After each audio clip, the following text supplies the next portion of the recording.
पिछले एक साल में इंडियन इन्वेस्टर्स ने ज़्यादा कोई पैसे नहीं बनाए हैं। लार्ज कैप में थोड़े बहुत रिटर्न्स आए हैं, जहां पे निफ्टी 50 ने हमको लगभग 7-8% के रिटर्न्स जनरेट करके दिए हैं पिछले एक साल में, और वहीं पे मिड कैप और स्मॉल कैप में बहुत ही ज़्यादा बुरी हालत रही है। ग्लोबल टेंशन्स और FII आउटफ्लो के चलते इंडिया से बहुत ज़्यादा पैसा बाहर गया है, जिसकी वजह से इंडियन स्टॉक मार्केट में बहुत ज़्यादा हमको प्रेशर देखने को मिला है। ऐसे में axis large and mid cap fund, जो कि पहले एक्सिस ग्रोथ अपॉर्चुनिटीज़ फंड के नाम से जाना जाता था, इस फंड की किस तरह की परफॉर्मेंस रही है, क्योंकि इसमें इन्वेस्टर्स का बहुत ज़्यादा अमाउंट पार्क्ड है। बहुत सारे इन्वेस्टर्स ने पिछले 5 साल में इस फंड में पैसे लगाए हैं, और इस वीडियो में हम जानेंगे कि आखिर ये फंड अब किस तरह का परफॉर्म कर रहा है। तो आइए शुरू करते हैं हमारा video axis large and mid cap fund के बारे में। सबसे पहले समझ लेते हैं कि आखिर ये axis large and mid cap fund होता क्या है। ये एक ऐसी कैटेगरी बनाई है सेबी ने, जहां पे एक फंड मैनेजर को लार्ज कैप में 35% मिनिमम एंड मिड कैप में 35% मिनिमम पार्क करना मैंडेटरी है। यानी कि 70% अमाउंट 35-35 के रेशो में लार्ज और मिड कैप कंपनीज में लगेगा। लार्ज कैप कंपनीज आपकी वो कंपनीज हैं जो कि मार्केट कैपिटलाइजेशन के बेसिस में टॉप 100 हैं, एंड मिड कैप कंपनीज वो हैं जो 101 से लेकर 250 तक रैंक करती हैं। तो क्लासिफिकेशन बहुत ही सिंपल है। यहाँ पे बहुत सारे फंड्स अवेलेबल हैं इस स्पेस में, और उन्हीं में से एक फंड था एक्सिस ग्रोथ अपॉर्चुनिटीज़ फंड, जिसका नाम बदल के axis large and mid cap हो गया है, ताकि जो कैटेगरी के हिसाब से उसका नॉमेनक्लेचर सही रहे।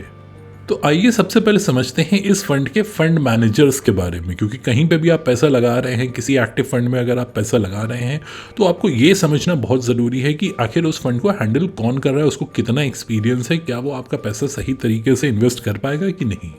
तो इस फंड में टोटल 3 फंड मैनेजर्स हैं। सबसे पहले हैं श्रेयस दिवालकर जी, जिनको 21 साल का एक्सपीरियंस है, और ये 2016 से large and mid cap space में मैनेज कर रहे हैं। तो इनको बहुत ही अच्छा आइडिया है इस कैटेगरी के बारे में। दूसरे फंड मैनेजर हैं मिस्टर हितेश दास जी, जो कि 14 साल का एक्सपीरियंस रखते हैं।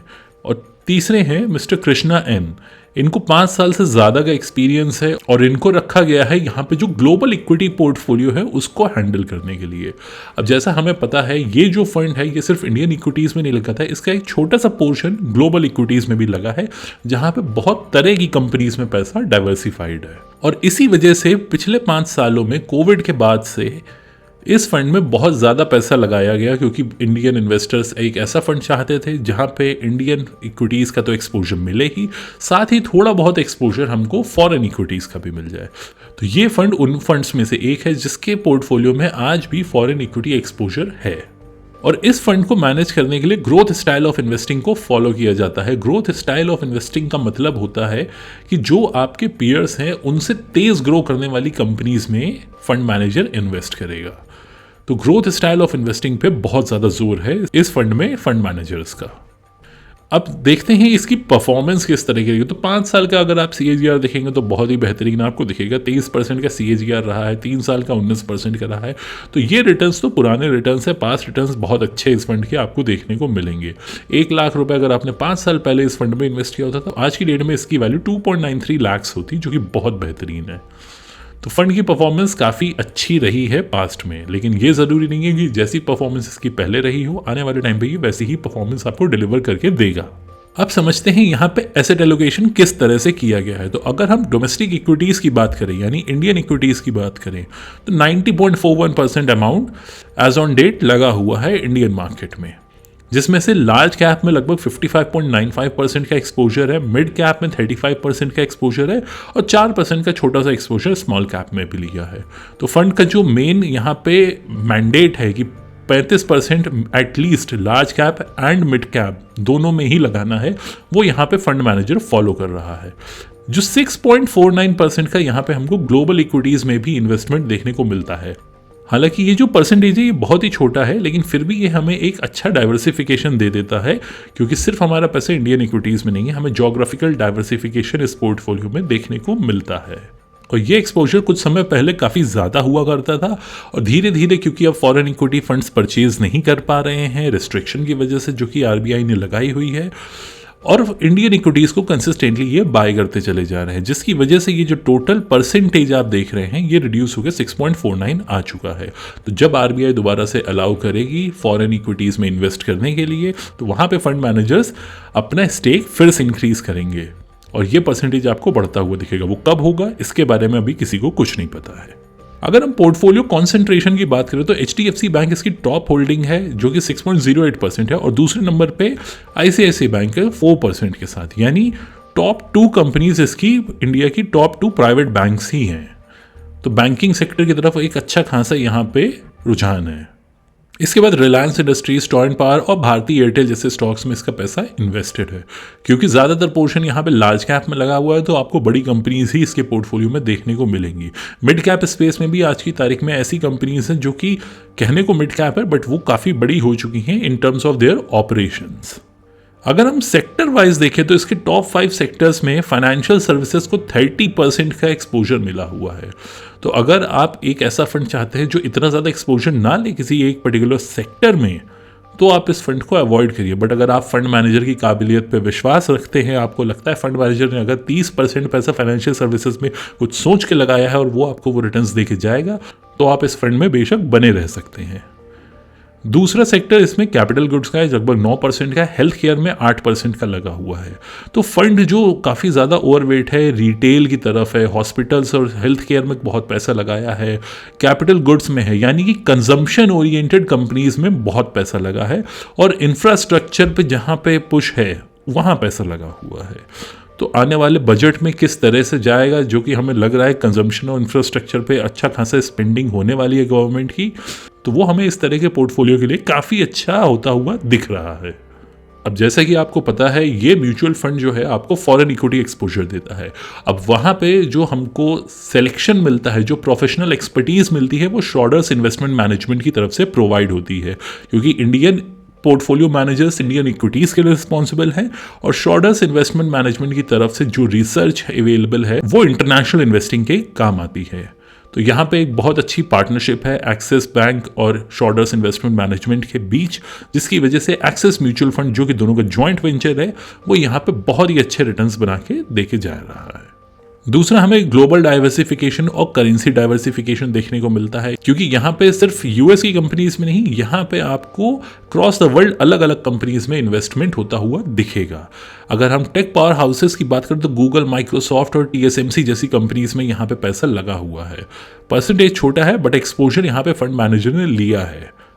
कंज्यूमर जायंट्स की बात करें तो वहाँ पे consumption oriented Coca Cola, visa और नेटफ्लिक्स जैसी कंपनीज इसके पोर्टफोलियो में है।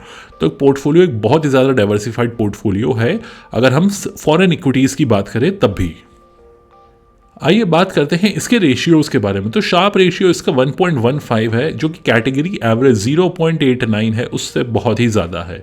तो रिस्क एडजस्टेड रिटर्न अगर आप देख रहे हैं तो इस फंड ने आपको दिया है पिछले 3 साल में।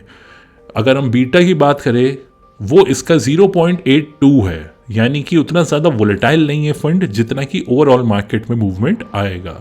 अगर हम इस फंड के अल्फा की बात करें वो 8.66 है, यानी फंड मैनेजर बहुत ही अच्छा स्टॉक सिलेक्शन करता है, उसकी स्किल्स बहुत बेहतरीन है। तो अगर आप एक्टिव फंड में इन्वेस्ट कर रहे हैं तो हमेशा ऐसे फंड में इन्वेस्ट करिए जहाँ पे फंड मैनेजर आपको ज़्यादा अच्छा अल्फा दे सकता है, पॉजिटिव अल्फा दे सकता है। तो वोलेटिलिटी कम है, रिटर्न्स रिस्क एडजस्टेड काफ़ी अच्छे हैं। रेशियो एनालिसिस के बेसिस पे ये fund large and mid cap category में बहुत ही अच्छे तरीके से प्लेस होता है।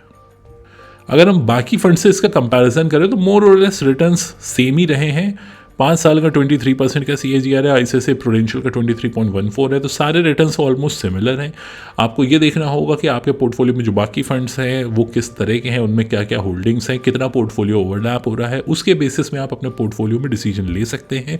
अपने फाइनेंशियल एडवाइजर से कंसल्ट करिए, वो आपको क्या गाइड करता है, आपके रिस्क एपेटाइट है कि नहीं, आप फॉरेन इक्विटी एक्सपोजर चाहते हैं कि नहीं, आप 30% फाइनेंशियल सर्विसेज में लगाना चाहते हैं कि नहीं, ये सब क्वेश्चंस के आंसर आपको करने पड़ेंगे। उसके बाद ही आप इस फंड में एंटर करिए या आप इस फंड के साथ कंटिन्यू करिए। आपका फाइनेंशियल एडवाइजर आपको इसके बारे में एक अच्छी सलाह दे पाएगा। तो फाइनेंशियल एडवाइजर से कंसल्ट करना बहुत ज़रूरी है। तो इन्हीं रिस्क की हमने बात करी कि यहाँ पे एक कॉन्सेंट्रेशन रिस्क है, एक पर्टिकुलर सेक्टर में 30% से ज़्यादा एक्सपोजर है। फॉरेन एक्सचेंज रिस्क है, क्योंकि जहां आप डाइवर्सिफिकेशन कर रहे हैं एक करेंसी में, वहीं पे आपको उसकी रिस्क भी लेके चलनी पड़ेगी। लिक्विडिटी और एग्जिट लोड की अगर हम बात करें तो अगर आप 12 महीने के पहले यूनिट्स को विड्रॉ करते हैं तो 10% ऑफ द यूनिट्स पे आपको कोई एग्जिट लोड नहीं लगेगा, लेकिन जो रिमेनिंग 90% यूनिट्स हैं वहाँ पे आपको 1% का एग्जिट लोड बेयर करना पड़ेगा। अब आइए बात करते हैं इन्वेस्टमेंट स्ट्रैटेजी की। तो ये एक ऐसा फंड है जहाँ पे आप 100 रुपये महीने से भी अपनी SIP शुरू कर सकते हैं। अब 100 रुपये महीने में होगा कुछ नहीं, आप कोई कॉपस बना नहीं पाएंगे, बट ये फंड ऑफर करता है 100 रुपये से भी। तो अगर कोई कहता है कि मेरे पास बहुत ही कम पैसा है तो उसके लिए भी ये फंड एक ऑप्शन दे देता है कि आप इन्वेस्ट करके आराम से अपना कॉपस बना सकते हैं। तो SIP एक सबसे अच्छा रूट होता है और करंट सिनेरियो में SIP सबसे बेस्ट है। आपको मार्केट टाइम करने की ज़रूरत नहीं है। आप SIP सेलेक्ट कर दीजिए, डेट सेलेक्ट कर दीजिए और आपके SIP आपके बैंक अकाउंट से डिडक्ट होना शुरू हो जाएगी। 3 साल, 5 साल, 10 साल, 15 साल तक का अपनी SIP को रन करिए और एक अच्छा खासा कॉपस आप बनता हुआ देख लेंगे। अगर हम इस फंड में टैक्सेशन की बात करें तो यहाँ पे सेम जैसे बाकी इक्विटी फंड्स का टैक्सेशन है वही अप्लाई होता है। शॉर्ट टर्म कैपिटल गेन यानी 1 साल के पहले अगर आप सेल कर देंगे तो 20% का लगेगा आपके प्रॉफिट अमाउंट पे, और अगर आप 1 साल के बाद सेल करते हैं तो अप टू 1.25 लाख आपके पैन के अगेंस्ट आपको एग्जेम्पशन मिलता है। उसके ऊपर जितना भी अमाउंट होगा उस पर 12.5% का long term capital gain tax आपको देना होगा।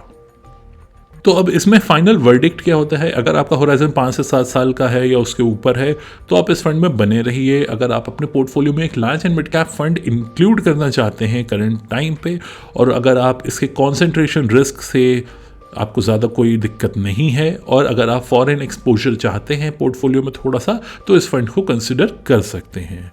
इसका एनुअल रिव्यू आपको ज़रूर करना चाहिए। आपका कोई भी पोर्टफोलियो कहीं पे भी चल रहा हो, आप अगर खुद भी उसको मैनेज कर रहे हैं तो आप खुद उसको एक बार रिव्यू ज़रूर करिए कि वो क्या इन लाइन है आपके गोल्स के साथ, आपके रिस्क से साथ। पता चला आप जो है मार्केट की 20% का करेक्शन के रिस्क को बेयर कर नहीं सकते हैं, लेकिन आपने अपने आप को एग्रेसिव इन्वेस्टर बनाया हुआ है।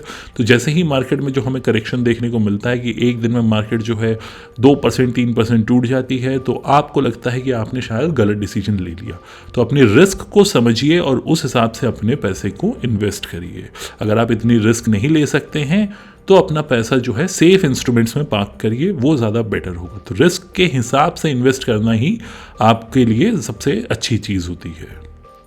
तो ये था video axis large and mid cap fund के बारे में। ये वीडियो आपको कैसा लगा कमेंट्स में ज़रूर बताइएगा। अगर अच्छा लगा हो तो लाइक ज़रूर करिए और चैनल को सब्सक्राइब ज़रूर करिए।